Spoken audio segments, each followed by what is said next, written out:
رب العزت کا بے پناہ شکر و احسان ہے۔ اللہ رب العزت نے آپ کو ہم سب کو انسان بنایا، اس سے بھی بڑا اللہ رب العزت کا احسان یہ ہے اللہ رب العزت نے آپ کو ہم سب کو مسلمان بنایا، اور سب سے بڑا اللہ رب العزت کا احسان یہ ہے اللہ رب العزت نے آپ کو ہم سب کو اپنے پیارے حبیب جناب احمد مصطفیٰ محمد مصطفیٰ صلی اللہ علیہ وسلم کا امتی بنایا ہے۔ عزیزان ملت اسلامیہ، ولادت رسول پر کچھ گفتگو آپ سماعت کریں گے، اس سے پہلے ذرا غور کریں۔ عزیزان ملت اسلامیہ، آپ بڑے مبارک ہیں، آپ نے تمنا بھی نہیں کی، آپ نے خواہش بھی نہیں کی، لیکن بغیر تمنا کے اللہ رب العزت نے آپ کو سرکار کی امت میں پیدا فرمایا ہے۔ آپ غور کرتے ہیں، آپ سوچتے ہیں، آپ سوچئے، غور کیجئے، آپ سے پہلے کتنے انبیاء کرام ہیں، انہوں نے سرکار کی امت میں پیدا ہونے کی تمنا کی، لیکن آپ نے تمنا نہیں کی، آپ نے خواہش نہیں کی، اس کے باوجود اللہ رب العزت نے آپ کو اپنے حبیب کی امت میں پیدا فرمایا ہے۔ علماء کرام یہاں پر موجود ہیں، آپ ذرا غور کریں، پچھلی جو امتیں گزری ہیں اس میں ذرا غور کریں، بنی اسرائیل کو اٹھا کر آپ دیکھ لیں، پچھلی امتیں گزری ہیں، اگر کوئی گناہ کرتا ہے تو صبح اس کے دروازے پر لکھ دیا جاتا ہے آٹومیٹکلی یہ بندہ زنا کر کے آیا ہے۔ پچھلی امتیں گناہ کرتی ہیں تو اس کے دروازے پر صبح لکھا ہوتا ہے یہ چوری کر کے آیا ہے، کوئی بندہ زنا کاری کر کے آیا، کوئی بندہ چوری کر کے آیا، کوئی بندہ کسی کا مال لوٹ کر کے آیا، تو آٹومیٹکلی اس کے دروازے پر لکھا ہوتا اس نے رات چوری کی ہے، اس نے زنا کاری کی ہے، اس نے دوسرے کا مال لوٹا ہے۔ لیکن آپ سوچیں، آپ گناہ کرتے ہیں، آپ کے دروازے پر لکھا ہوتا ہے؟ ہرگز نہیں لکھا ہوتا۔ یہ سب صدقہ ہے سرکار کی امت میں پیدا ہونے کا۔ آپ ذرا غور کریں، سوچیں، پچھلی امتوں کے اندر اگر کسی کو نماز پڑھنی ہے تو اس کو مسجد جانا پڑے گا، اور مسجد جا کر کے اس کو نماز پڑھنی پڑے گی۔ اگر زمین کے دیگر حصے پر مسجد کے سوا نماز پڑھے گا تو اللہ اس کی نماز قبول نہیں فرمائے گا، اس کی نماز ہی نہیں ہوگی۔ لیکن یہ امت محمدیہ ہے، یہ زمین کے جس حصے پر سجدہ کرے، زمین کے جس حصے پر نماز پڑھے، اللہ تعالیٰ اس کی نماز کو قبول فرما لیتا ہے۔ اور صرف اتنا نہیں، یہ سرکار کا امتی اپنے گھر سے چلتا ہے اور مسجد کا رخ کرتا ہے، جب مسجد کو جاتا ہے اللہ تعالیٰ ہر قدم کے بدلے اسے 10 نیکی عطا فرماتا ہے۔ یہ سرکار کا امتی ہے، جب یہ مسجد میں جاتا ہے اور مسجد میں جا کر کے یہ فرض نماز پڑھتا ہے تو عزیزان ملت اسلامیہ، مسجد میں جا کر کے سرکار کا امتی اگر فرض نماز پڑھتا ہے اللہ تعالیٰ اس کو 25 درجے نماز پڑھنے کا ثواب عطا فرماتا ہے۔ یہ کس کے دو فعل ہے؟ یہ سرکار کی امت میں پیدا ہونے کا صدقہ ہے۔ عزیزان ملت اسلامیہ، یہ پچھلی امتوں میں تھا، اگر کوئی ایک نیکی کرتا ہے اس کو ایک نیکی لکھی جائے گی، لیکن یہ سرکار کا امتی ہے، اگر یہ ایک نیکی کرتا ہے تو قرآن کہتا ہے من جاء بالحسنۃ فلہ عشر امثالھا، اے بندے تو ایک نیکی کرے گا لیکن ایک کے بدلے میں اللہ تعالیٰ تجھے 10 نیکیوں کا بدلہ انعام عطا فرمائے گا۔ یہ آپ کی وجہ سے نہیں ہے، انسان پہلے بھی دنیا میں آئے ہیں، لوگ پہلے بھی دنیا میں گزرے ہیں، لیکن یہ آپ کی وجہ سے نہیں، ہماری وجہ سے نہیں، یہ سرکار دو جہاں کی وجہ سے ہے کہ اللہ تعالیٰ نے آپ کو سرکار کی امت میں پیدا فرمایا ہے۔ اور حال تو دنیا کا یہ ہے، وہاں میدان محشر میں حال یہ ہوگا سب سے پہلے جنت میں سرکار کی امت جائے گی۔ عزیزان ملت اسلامیہ، آپ بڑے مبارکباد کے لائق ہیں۔ عزیزان ملت اسلامیہ، آپ سرکار کا جشن منا رہے ہیں۔ ہمارے مصطفیٰ کریم علیہ السلام جب دنیا میں تشریف لے کر نہیں آئے تھے تو دنیا کا حال کیا تھا؟ دنیا میں تاریکی ہی تاریکی تھی، دنیا میں اندھیرا ہی اندھیرا تھا، لیکن سرکار دو جہاں صلی اللہ علیہ وسلم دنیا میں تشریف لے کر کے آئے ہیں۔ آقا دو جہاں تشریف لے کر نہیں آئے تھے تو دنیا کا حال یہ تھا، دنیا کا ماحول یہ تھا، اگر کوئی بچہ یتیم ہو جاتا تھا تو بجائے اس کے کہ لوگ اس کے سر پر محبت کا ہاتھ پھیریں، اس کی جائیداد کو وہ چھین لیا کرتے تھے، بچوں کو زندہ برگور کیا جاتا تھا۔ یہ دنیا کا ماحول تھا، لیکن جب نبی آخر الزمان دنیا میں تشریف لے کر کے آئے ہیں تو حضور کی والدہ محترمہ حضرت آمنہ رضی اللہ تعالی عنہا کا بیان ہے۔ اعلیٰ حضرت کے والد محترم علامہ نقی علی خالد رحمۃ الاسلام اپنی کتاب تفسیر علم نشرہ کے اندر تحریر فرماتے ہیں، حضرت آمنہ کی روایت کرتے ہیں۔ حضرت آمنہ کا بیان یہ ہے، اچانک میں نے کیا دیکھا، میرے مکان کی دیوار پھٹ جاتی ہے اور 4 عورتیں اندر داخل ہوتی ہیں۔ پہلی بیوی کا نام حضرت حوا ہے، دوسری خاتون کا نام حضرت سارہ ہے، تیسری خاتون کا نام حضرت ہاجرہ ہے اور چوتھی خاتون کا نام حضرت آسیہ رضی اللہ تعالی عنہا ہے۔ عزیزان ملت اسلامیہ، حضور کی امی ارشاد فرماتی ہے جب میرے بیٹے پیدا ہونے والے ہیں اچانک میری پیشانی سے ایک نور نکلتا ہے، ایک روشنی نکلتی ہے، ایسی روشنی تھی میں نے اس نور میں، میں نے اس روشنی میں شام کے محلات کو دیکھ لیا، میں نے ایران کو دیکھ لیا، میں نے مشرق و مغرب کو دیکھ لیا۔ عزیزان ملت اسلامیہ، آپ ذرا غور کریں، آپ ذرا سوچیں، اللہ کے نبی علیہ السلام کی والدہ محترمہ کے اندر سرکار صرف 9 مہینے رہے ہیں تو حضور نبی اکرم کی والدہ محترمہ کا حال یہ ہے کہ حضور کی والدہ محترمہ نے ایران کو بھی دیکھ لیا، مشرق کو بھی دیکھ لیا، مغرب کو بھی دیکھ لیا۔ حضور نبی اکرم کی والدہ محترمہ کا حال یہ ہے، اور یہ مکہ سے ایران، بصرہ، مشرق و مغرب کوئی ایسا نہیں ہے 2-4 کلومیٹر کی دوری پر ہو، 10-20 کلومیٹر کی دوری پر ہو، بلکہ مکہ المکرمہ سے ایران، بصرہ یہ ہزاروں کلومیٹر کی دوری پر ہے۔ اس کے باوجود یہ اتنی نگاہ تیز کہاں سے حضور کی امی کی؟ اس بنیاد پر کہ میرے سرکار آپ کے شکم مبارک میں رہے ہیں نا۔ حضور نبی اکرم کے اندر ہونے کی برکت یہ ہے، اللہ رب العزت نے حضرت رسول پاک صلی اللہ علیہ وسلم کی والدہ محترمہ کی بینائی کو اتنا تیز کر دیا ہے، اتنا تیز کر دیا کہ انہوں نے مشرق کو بھی دیکھ لیا، مغرب کو بھی دیکھ لیا، اور صرف اتنا نہیں بلکہ ایران کی چراگاہ میں جو اونٹ گھاس چر رہے تھے ان کو بھی دیکھا، اور ان کے گردنوں میں جو قلادے پڑے ہوئے تھے ان قلادوں کو بھی دیکھ لیا۔ عزیزان ملت اسلامیہ، حضور کی والدہ محترمہ حضور کو صرف 9 مہینے رہے تو آپ کا حال یہ ہے، آپ ہزاروں کلومیٹر کی دوری کی جگہ کو آپ اپنی ماتھے کی نگاہوں سے دیکھ لیتے ہیں تو میرے حضور کی نگاہ کا حال کیا ہوگا؟ امام اہل سنت فرماتے ہیں، آپ ارشاد فرماتے ہیں جس طرف اٹھ گئی دم میں دم، جس طرف اٹھ گئی دم میں دم آیا، اس نگاہ عنایت پہ نعرہ تکبیر، نعرہ رسالت، مسلک اعلی حضرت، فیضان اعلی حضرت، جشن عید میلاد النبی، سرکار کی آمد، مفتی نسیم مدنی صاحب۔ عزیزان ملت اسلامیہ، سرکار دو جہاں کی والدہ محترمہ فرماتی ہیں 4 عورتیں اندر داخل ہوتی ہیں، محبت سے بولے سبحان اللہ، اور محبت سے بولے یا رسول اللہ۔ حضور کی والدہ محترمہ فرماتی ہیں 4 عورتیں اندر آتی ہیں، 4 عورتیں آتی ہیں، حضرت حوا رضی اللہ تعالی عنہ، حضرت سارہ رضی اللہ تعالی عنہ، حضرت ہاجر رضی اللہ تعالی عنہ۔ اچھا ہاں، مستقیم بھائی یاد آیا مجھے، ان کا بھی آپریشن ہوا ہے، اللہ تعالیٰ ان کو بھی سلامت رکھے اور ان کو بھی شفا عطا فرمائے۔ عزیزان ملت اسلامیہ، حضرت حوا رضی اللہ تعالی عنہ آتی ہیں تو سرکار دو جہاں کی امی فرماتی ہیں آج تک میری ماتھے کی نگاہوں نے ایسی لمبے لمبے قدوں والی عورتوں کو نہیں دیکھا، یہاں تک کہ وہ خالی ہاتھ نہیں آتے بلکہ حضرت حوا رضی اللہ تعالی عنہ یہ سونے کا طباق لے کر کے آتے ہیں، حضرت سارہ رضی اللہ تعالی عنہ یہ خالی ہاتھ نہیں آتی بلکہ اپنے ہاتھ میں ابریق نقرہ، ابریق بولتے ہیں اس برتن کو جس میں پانی وغیرہ بھرا جاتا ہے، سراہی جو ہوتی ہے پانی بھرنے کی، اور نقرہ کا مطلب ہوتا ہے چاندی، ابریق نقرہ کا مطلب ہوا چاندی کا وہ برتن جس کے اندر پانی بھرا جاتا ہے، تو حضرت سارہ رضی اللہ تعالی عنہا ابریق نقرہ لے کر کے آتے ہیں، یعنی چاندی کا برتن، اور حضرت ہاجرہ رضی اللہ تعالی عنہا یہ جنتی عطر لے کر آتی ہیں،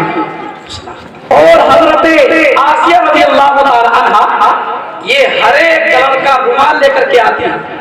اب رسول پاک صلی اللہ علیہ وسلم پیدا ہوئے تو حضرت حوا رضی اللہ تعالی عنہا سونے کا طباق لے کر کے آئی ہیں، حضرت سارہ رضی اللہ تعالی عنہا وہ ابریق نقرہ، وہ چاندی کا برتن لے کر کے آئی ہیں کہ جو اس کے اندر پانی بھرا جاتا ہے۔ رسول پاک پیدا ہوئے تو وہ سونے کے طباق میں رسول پاک کو رکھا جاتا ہے، اور وہ ابریق نقرہ جو حضرت سارہ رضی اللہ تعالی عنہا کے ہاتھ میں تھا وہ خالی نہیں تھا، بلکہ اس میں آب کوثر بھرا ہوا تھا۔ اس آب کوثر سے سرکار کو غسل دیا جاتا ہے، اور وہ جنتی عطر جو حضرت ہاجرہ رضی اللہ تعالی عنہا لے کر کے آئی تھی، وہ جنتی عطر سرکار کے منا جاتا ہے، اور وہ ہرے کلر کا رومال جو حضرت آسیہ رضی اللہ تعالی عنہا لے کر کے آئی ہیں وہ سرکار کے سر مبارک سے باندھا جاتا ہے۔ اس کے بعد اللہ کے نبی دنیا میں تشریف لے کر کے آئے، حضور کی امی فرماتی ہیں میں نے چہرہ بنا کر کے دیکھا تو میں نے اپنے بیٹے کو ایسا پایا جیسے 14ویں رات کا چاند چمک رہا ہے۔ اور دوسری روایت کے اندر ہمارے علماء نے لکھا سرکار پیدا ہوئے تو سرما لگے ہوئے ہیں، سر میں تیل لگے ہوئے ہیں، سرکار ختنہ شدہ پیدا کیے گئے ہیں، اور جب دائی نے سرکار دو جہاں کو سرما لگانا چاہا تو سرکار سرما لگے، تیل لگانا چاہا تو سرکار دو جہاں آلریڈی تیل لگے ہوئے، ختنہ کرنا چاہا تو سرکار مختون پیدا کیے گئے۔ اس کے بعد ایک سفید کلر کا بادل گرتا ہے، اور گرنے کے بعد اللہ کے نبی کچھ دیر کے لیے غائب ہو جاتے ہیں، اور ہونے کے بعد آواز آتی ہے امام الانبیاء کی امام مبارک ہو، تمہارے یہاں پر جو بچہ پیدا ہوا ہے وہ عام بچوں کی طرح بچہ نہیں ہے بلکہ وہ سارے نبیوں کا امام بن کر دنیا میں تشریف لے کر گیا۔ اور آمنہ فرماتی ہے میں نے اپنی داہنی جانب پہ عورت کو دیکھا، آج تک میری ماتھے کی نگاہوں نے ایسی حسین و جمیل عورت کو نہیں دیکھا، تو میں نے اس سے پوچھا کہ تو کون ہے اور کہاں سے آئی ہے؟ تو اس خاتون نے کہا میں دنیاوی عورت نہیں ہوں، مکہ کی رہنے والی نہیں ہوں، مدینہ کی رہنے والی نہیں ہوں، بلکہ میں جنتی حوروں کی ملکہ ہوں۔ اللہ رب العزت نے مجھے اپنے حبیب کے استقبال کے لیے بھیجا ہے۔ اور اس کے بعد حضرت رسول پاک کی والدہ محترمہ فرماتی ہیں کہ کچھ پرندے آتے ہیں، ان کی چونچوں میں موتی تھے، انہوں نے پرندوں نے ان موتیوں کو میرے بستر پر بکھیر دیا۔ ایک نورانی صورت والا آیا، اس کے ہاتھ میں ایک مشروب ہے، سفید قسم کا مشروب، اس نے مجھے پلایا، اور جیسے میں نے اس کو پیا مجھے جو تکلیف کی، تھکاوٹ کی، ایک ڈر خوف لاحق تھا وہ سارا خوشی میں تبدیل ہو گیا۔ اس شان سے میرے سرکار دنیا میں تشریف لے کر کے آتے ہیں۔ عزیزان ملت اسلامیہ، رسول پاک کی شان سے دنیا میں تشریف لے کر کے آئے۔ آپ ذرا غور کریں، اس کے بعد مکہ سے دور 12 پہاڑیوں سے پار ایک قبیلہ تھا، بڑے غریب قسم کے وہ لوگ تھے، انہوں نے ایک آپس میں میٹنگ کی، عورتوں نے ایسا کرتے ہیں ہم 10 عورتیں تیار ہوتی ہیں اور یہاں سے مکہ جائیں گے، امیر بچوں کو لے لیں گے، جو امیر بچے پیدا ہوئے ہوں گے جن کے یہاں پر، ان بچوں کو لے لیں گے، اور لینے کے بعد ہم ان کو دودھ پلائیں گے۔ عزیزان ملت اسلامیہ، حضرت حلیمہ سعدیہ آئیں اور سرکار دو جہاں کو لیا۔ اس سے پہلے حضرت آمنہ کا بیان ہے جب میرے بیٹے پیدا ہوئے تو میرے بیٹے کا حال یہ ہے کہ میرے بیٹے نے 3 کلمے کہے۔ کتنے کلمے؟ 3 کلمے کہے۔ پہلا کلمہ کہا اللہ اکبر، اور دوسرا کلمہ کہا الحمدللہ کثیرا، تیسرا کلمہ اللہ کے نبی نے اللہ کی بارگاہ میں عرض کیا اللہم ربی حب لی امتی۔ عزیزان ملت اسلامیہ، اور راوی کا بیان یہ ہے کہ سرکار کو جہاں سجدے میں آپ نے سر رکھ دیا اور 3 کلمے کہے اللہ اکبر الحمدللہ کثیرا، اور تیسرا کلمہ اللہم ربی حب لی امتی۔ امت کا میرے سرکار ہر وقت میں خیال کرتے ہیں۔ امام اہل سنت فرماتے ہیں پہلے سجدے سے روزے ازل پہ درود، پہلے سجدے سے روزے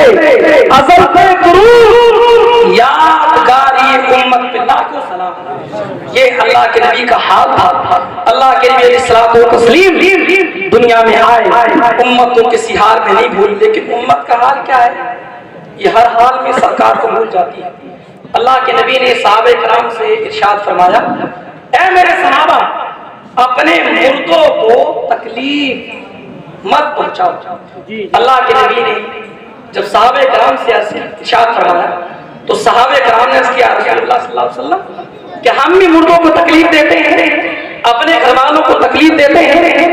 اللہ کے نبی نے فرمایا، غور سے سننے کی بات ہے اور آپ کو اس کو غور کرنا ہوگا، اور اگر خرابی ہے تو اس خرابی کو اپنے اندر سے نکالنا ہوگا. سرکار نے فرمایا کہ پیر کے دن میرے سامنے اور جمعرات کے دن تمہارے وہ گھر والے جو دنیا سے چلے گئے ان کے سامنے تمہارے نامہ اعمال پیش ہوتے ہیں. جب جمعرات کو تمہارے گھر والوں کے نامہ اعمال جب ان کے سامنے پیش ہوتے ہیں، جب وہ تم کو دیکھتے ہیں کہ میں اپنے پیچھے اولاد چھوڑ کے آیا تھا، میں اپنے پیچھے اپنے بچوں کو چھوڑ کے آیا تھا، میں اپنے پیچھے اپنے خاندان والوں کو چھوڑ کے آیا تھا، اور وہ نماز پڑھ رہے ہیں، والدین کا خیال رکھ رہے ہیں اور پڑوسی کو نقصان نہیں پہنچا رہے، وہ بہت خوش ہوتے ہیں. لیکن جب وہ یہ دیکھتے ہیں کہ ہماری اولاد نماز نہیں پڑھ رہی، ہماری اولاد حرام کا لقمہ اپنے پیٹ میں ڈال رہی ہے، تو ان کو انتہائی درجے کی تکلیف ہوتی ہے. اب آپ کو خود فیصلہ کر لینا ہے. اگر آپ نماز نہیں پڑھتے، اگر آپ سے کسی مسلمان کو تکلیف پہنچتی ہے، آپ کو خود فیصلہ کر لینا ہے، آپ اپنے مرحومین کو تکلیف پہنچا رہے ہیں یا ان کو خوشی پہنچا رہے ہیں. اگر آپ کے نام اعمال پیش ہوتے ہیں اور آپ کے نام اعمال پیش ہوئے اچھائی کی صورت میں، نیکی کی صورت میں، ان کو انتہائی درجے کی خوشی ہوتی ہے. لیکن جب ان کے سامنے آپ کی برائی سامنے آتی ہے، آپ کا نماز چھوڑنا سامنے آتا ہے، آپ کی بدعمالیاں سامنے آتی ہیں، ان کو انتہائی درجے کی تکلیف ہوتی ہے. اور ان سے کہا جاتا، دیکھو جس اولاد کو چھوڑ کے آئے تھے وہ یہ کارنامہ انجام دے رہی ہے، جن گھر والوں کو چھوڑا تھا وہ یہ کام کر رہی ہے. عزیزان ملت اسلامیہ، میرے بات اور بھی علماء کو سننا، 3 باتیں آپ سے کرنی ہیں اور اس کے بعد میں اپنی جگہ لے لوں گا انشاءاللہ. پہلی بات، اللہ کے رسول کی ولادت ہم مناتے ہیں، اور کسی بچے کا یوم ولادت ہو، آپ اس کے لیے سیلیبریٹ کرنے کے لیے گفٹ لے جاتے ہیں، کپڑے لے جاتے ہیں اور کچھ فروٹ لے جاتے ہیں. تو آپ سے کہا جاتا کہاں جا رہے ہیں؟ تو کہا کہ فلاں بچے کا برتھ ڈے ہے، ہم سیلیبریٹ کرنے جا رہے ہیں اور کوئی تحفہ ساتھ میں لے کر کے جا رہے ہیں. تحفہ وہ لے کر کے جاتے ہیں جس سے کہ وہ اور گھر والا خوش ہو جاتا ہے. اللہ کے رسول کا یوم ولادت ہے تو آپ نے سرکار کو کوئی تحفہ پیش کیا؟ آپ کو چاہیے تھا کہ آپ کم سے کم 1200 مرتبہ یا زیادہ ہو سکے تو 12000 مرتبہ اللہ کے رسول صلی اللہ علیہ وسلم پر درود کا ہدیہ نثار کریں. کم سے کم 1200 مرتبہ، اور زیادہ پڑھ سکتے ہیں آپ تو کم سے کم 12000 مرتبہ 12ویں شریف کی نسبت سے آپ سرکار پر درود پیش کیجیے، کم سے کم 1200 مرتبہ. تو ہم اللہ کے رسول سے پوچھیں، اے سرکار کوئی ایسی چیز ہے جو آپ کو اچھی لگتی ہے جس سے آپ خوش ہو جاتے ہیں؟ اللہ کے نبی خود ارشاد فرماتے ہیں، وَجُعِلَتْ قُرَّةُ عَيْنِي فِي الصَّلَاةِ، میرے آنکھوں کی ٹھنڈک نماز میں رکھی.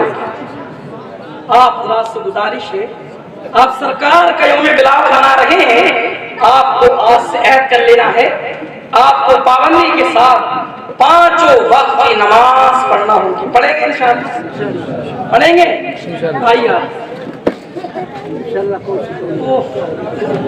یہ حال ہے، آدھے ہاتھ میں اٹھیں، نماز کا وعدہ جو لے لیں.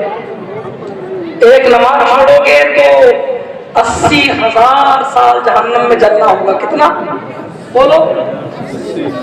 80,000 سال جہنم میں جلنا ہوگا. اللہ کے نبی فرماتے ہیں جو ایک وقت کی نماز چھوڑتا ہے اس کا نام جہنم کے دروازے پر لکھ دیا جاتا ہے۔ یہاں تک کہ روایتوں کے اندر آیا جو نماز نہیں پڑھتا اللہ اسے بھوکا مارے گا، اللہ اسے پیاسا مارے گا، اللہ اسے ذلت کی موت دے گا جو نماز کو چھوڑے گا۔ اور جب بے نمازی قبر کے اندر جائے گا تو 3 سزائیں اس کے لیے اللہ نے مقرر کر رکھی ہیں۔ ایک، اللہ اس کی قبر کو اتنا تنگ کر دے گا، اتنا تنگ کر دے گا، اس کی ایک پسلی کو دوسری پسلی سے ملا دے گا۔ اور دوسری سزا اس کے لیے یہ ہے اللہ تعالیٰ اس کی قبر کو آگ سے بھر دے گا۔ اور تیسری سزا اس کے لیے یہ ہے اللہ اس کی قبر میں ایک اسلحہ، ایک سام مسلط کرے گا جو ایک بار ڈنک مارے گا نا تو 70 گز زمین میں گھسا دے گا۔ میں کسی کافر کی بات نہیں کر رہا، اس کی بات کر رہا ہوں جو مسلمان تو ہے لیکن نماز نہیں پڑھتا، مسلمان تو ہے لیکن نماز کو ترک کرتا ہے۔ اور جب وہ میدان محشر میں جائے گا تو اللہ تعالیٰ اس کا حساب سختی کے ساتھ لے گا، اس کو جہنم میں داخل فرمائے گا، اور میدان محشر میں اللہ تعالیٰ اس پر اپنی قہر و غضب کا اظہار فرمائے گا۔ لیکن آپ نماز کے لیے ہاتھ نہیں پڑھیں گے، نماز انشاءاللہ تعالیٰ پڑھیں گے نماز۔ جو فجر کی نماز نہیں پڑھے گا اللہ اس کے چہرے سے نور کو ختم کرے گا۔ اللہ جو ظہر کی نماز نہیں پڑھے گا اللہ اس کی روزی سے برکت کو ختم کر دے گا۔ جو عصر کی نماز نہیں پڑھے گا اللہ رب العزت اس کی طاقت میں کمی پیدا فرما دے گا۔ جو مغرب کی نماز نہیں پڑھے گا اللہ رب العزت اس کی اولاد کو نافرمان کر دے گا۔ اب کتنے آپ تعویذ کراتے رہو، کتنی آپ دعا کراتے رہو، لیکن مغرب کی نماز نہیں پڑھو گے اللہ رب العزت آپ کی اولاد کو نافرمان کر دے گا۔ اور جو عشاء کی نماز نہیں پڑھتا وہ نماز پڑھے بغیر سو جاتا ہے، پوری رات اللہ اس کے فرشتے اس پر لعنت بھیجتے ہیں، پوری رات۔ ہمیں سننے میں لگتا ہے یہ کوئی معمولی چیز ہے، چلو لعنت ہو رہی، کوئی مسئلہ، کس کی لعنت؟ اللہ تعالیٰ کی لعنت۔ کس کی لعنت؟ اللہ کے رسول کی لعنت اس پر جو پوری رات اس پر ہوتی ہے، جو عشاء کی نماز نہیں پڑھتا تو نماز پڑھے بغیر سو جاتا ہے۔ کفار بھی ڈرتے تھے اللہ کے رسول لعنت نہ کرتے ورنہ تباہ و برباد، انہیں معلوم تو تھا، لیکن ہر دھرمی میں اسلام قبول نہیں کیا۔ جنہوں نے اسلام نہ قبول کیا اللہ کے رسول کے دور میں، یہ کوئی معمولی چیز نہیں ہے، پوری رات اس پر اللہ کی لعنت، اللہ کے رسول کی لعنت اس بندے پر جو عشاء کی نماز نہیں پڑھتا، وہ نماز پڑھے بغیر سو جاتا ہے۔ اور جب وہ صبح کو نہیں اٹھتا اور سورج باہر نکل جاتا ہے، حدیث پاک میں ہے ان الشیطان یبول فی اذنیہ، شیطان اس کے دونوں کانوں کے اندر پیشاب کرتا ہے۔ اب آپ ذرا سوچیں، غور کریں، عشاء کی نماز نہیں پڑھی ہے، پوری رات اللہ اس کے فرشتے لعنت بھیج رہے، اور صبح شیطان پیشاب کر رہا، تو صبح گزر رہی ہے شیطان کے پیشاب میں اور رات گزر رہی ہے اللہ رسول کی لعنت میں۔ یہ کوئی معمولی چیز ہے، یہ بہت بڑی چیز ہے۔ اس لحاظ سے عہد کیجئے ہر حال میں انشاءاللہ تعالی، بولیے انشاءاللہ تعالی، انشاءاللہ تعالی 5 وقت کی نماز پڑھیں گے۔ اور دوسرا آپ پیغام لے کر کے جائیں، جن کے والدین زندہ ہیں اگر انتقال ہو گیا ہے تو ان کی قبر پر ہر جمعے کو جائیے۔ حدیث پاک میں آتا ہے، اللہ کے رسول فرماتے ہیں جو ہر جمعے کو اپنے والدین کی قبر پر جاتا ہے، دونوں میں سے جس کا انتقال ہو جائے ان کی قبر پر جاتا ہے، اللہ رب العزت اس بندے کا نام نیک لوگوں کی فہرست میں۔ اگر آپ میں سے کسی کے والدین کا انتقال ہو گیا تو آپ ان کی قبر پر جائیے، ہر جمعے کو ان کی قبر پر حاضر ہو جائیے اور جا کر جتنا آپ سے ہو سکے ان کے لیے سارے ثواب کیجیے۔ اور جن کے والدین زندہ ہیں تو آپ چاہے کسی مقام پر پہنچ جائیں، کسی مرتبے پر پہنچ جائیں، کبھی بھی اپنے والدین کو تکلیف مت پہنچائیں۔ اگر آپ سے آپ کے والدین ناراض ہیں، اللہ کے رسول فرماتے ہیں رضا اللہ فی رضا الوالد و سخط اللہ فی سخط الوالد، اللہ رب العزت کی رضامندی والدین کی رضامندی۔ نعرہ رسالت مسلک اعلیٰ حضرت فیضان اعلیٰ حضرت مولانا دانش رضا صاحب قبلہ، نعرہ تکبیر، نعرہ رسالت مسلک اعلیٰ حضرت فیضان اعلیٰ حضرت مولانا دانش رضا صاحب قبلہ۔ بیٹھے بس 2-3 منٹ کی بات ہو رہی ہے، بات ختم ہو رہی ہے۔ جن کے والدین زندہ ہیں ان کی خدمت کرو، ان کے کہے بغیر کوئی کام مت کرو۔ کے رسول فرماتے ہیں الا انبئکم باکبر الکبائر، بخاری شریف کی روایت، الا انبئکم باکبر الکبائر، الا انبئکم باکبر الکبائر، اللہ کے رسول ارشاد فرماتے ہیں کیا میں تمہیں بڑے بڑے گناہوں کی خبر نہ دے دوں؟ 3 مرتبہ سرکار نے فرمایا، تو حضور نے فرمایا الاشراک باللہ، اللہ رب العزت کے ساتھ کسی کو شریک ٹھہرانا، وعقوق الوالدین، اور والدین کی نافرمانی کرنا۔ جو بہو آ کر کے اپنے والدین سے جدا ہونے کا کہتی ہے، آپ کبھی اس کی بات مت مانیں۔ یاد رکھو اگر والدین آپ کے ناراض ہیں، آپ نے ان کو دلی تکلیف پہنچائی ہے، آپ نماز پڑھو، زکات دو، نیک کام کرو، اللہ رب العزت آپ کا کوئی عمل اس وقت تک قبول نہ فرمائے گا جب تک آپ کے والدین آپ سے راضی نہ ہو جائیں۔ مفتی قاسم صاحب یہاں پر تشریف فرمائے، اللہ مفہیم صاحب یہاں پر تشریف فرمائے، یاد رکھیے ہمارے علماء نے لکھا ہے جس بندے کا انتقال حتیم کعبہ، کعبے سے بعد جگہ ہے جانتے ہیں حتیم کعبہ، وہاں پر کسی بندے کا انتقال ہو جائے سجدے کی حالت میں، ظاہر جنت میں جائے گا، سوچنے والی بات ہے انشاءاللہ جنت میں جائے گا۔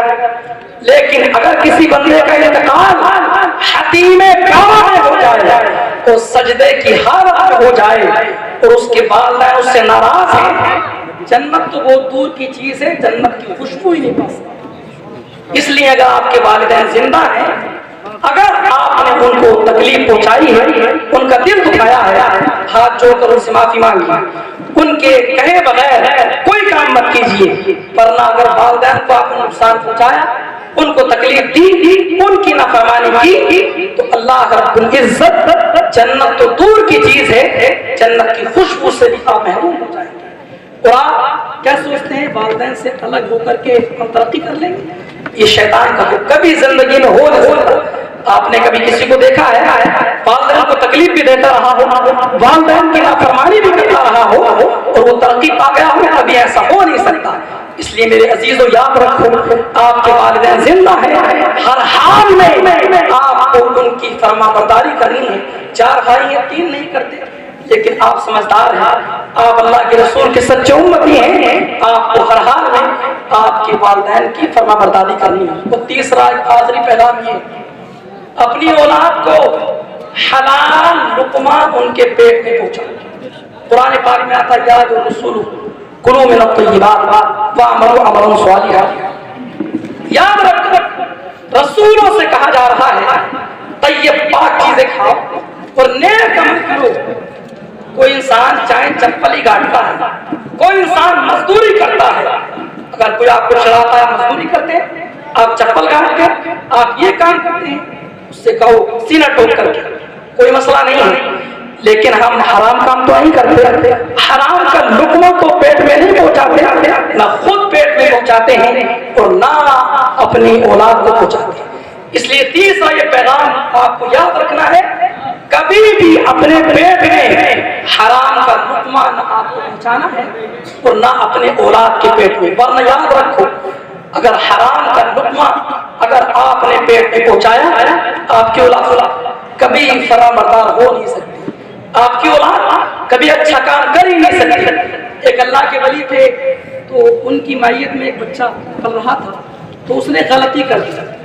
وہ جو خاتون تھی وہ بھی اللہ کی ولیہ اور یہ جو بزرگ یہ بھی اللہ کے ولی تھے، تو انہوں نے کہا کہ ایسا کون سا کام ہے کہ ہم نے کیا اور اس بچے نے غلطی کر دی ہے؟ وہ خاتون اس بچے کو دودھ پلاتی تھی، تو کہا ہم نے کوئی کام نہیں کیا، بس کام یہ ہے ذرا غور کیا تو معلوم ہوا اس بچے نے ایک چنا کھایا تھا، دوسرے کا ناجائز پہ اس چنے کا اثر یہ ہوا کہ اس بچے نے غلط قدم اٹھا دیا۔ اس لیے یاد رکھو حرام کا لقمہ اگر آپ کے پیٹ میں جائے گا، غلط کام آلریڈی آپ سے ہوتے رہیں گے۔ اس لیے عزیزان ملت اسلامیہ پہلا پیغام نماز کی پابندی انشاءاللہ آپ کریں گے۔